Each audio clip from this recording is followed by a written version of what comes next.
د حضور صلی الله علیه وسلم مبارک د امت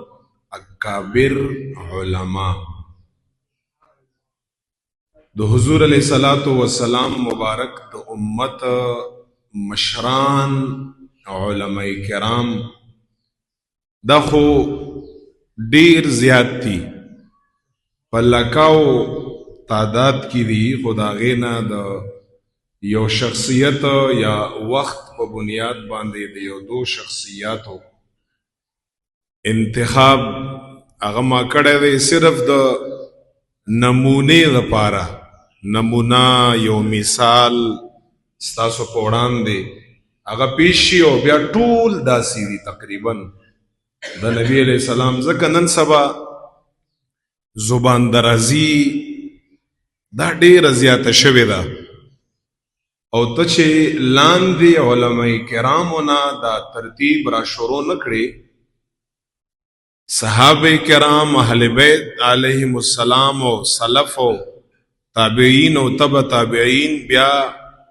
هغوی بچ نه پاتې کیږي مونږ بلاندې دا چې کوم دویمې صدۍ او درېیمې صدۍ علما دي د هغوی شان دومره زیات دی او د هغوی کمال او کرامات او علمي هغه شان او شوکت او منصب سړی هغوی ته حیران پاتې شي بیا د هغوی نه وړاندې تابعین دي او تبع تابعین او تابعین او صحابه هغه خو ډېر لوی خلک دي هغه خو ډېر د نبی علیہ الصلوۃ والسلام د امت ډېر پاکان خلک دي هغوی یو صحبت لحظه په ایمان سره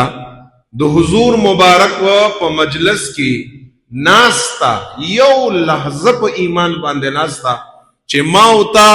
سل کرته زر کرته پیدا شو ټول عمرم په عبادت کې تیر شي هغه یو لحظه د خلکو زما اوستا د زر کرته د پیدایش نه بهتر ده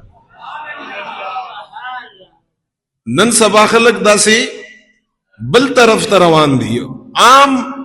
یعنی ډیر خاص خلک ډیر ورته عام ښکاري هر یو سړی زبان درازي کوي فلان داسې دی او فلان دومره دی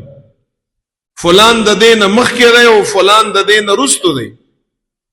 زمونږ او ستاسو ډیر د لاندې کور خلک یو ډیر خطاکار یو ډیر سیاکار یو ډیر نافرمان یو ډیر په ګناهونو کې ککړ او لیت پیت خلک یو خدای پاک جل جلاله ته به مونږ د دغو خلکو وسیله وړاندې کوو چې رب متعال د زمونږ د دغو خلکو په وسیله باندې بخښنه او مغفرت نصیب کړي بجا د دې چې مونږ د دغو خلکو رب ته وسیله وړاندې کړو په دغو خلکو کې مونږ تاسو تقسیمات شروع کړي چې دا داسې دی او دا دومره دی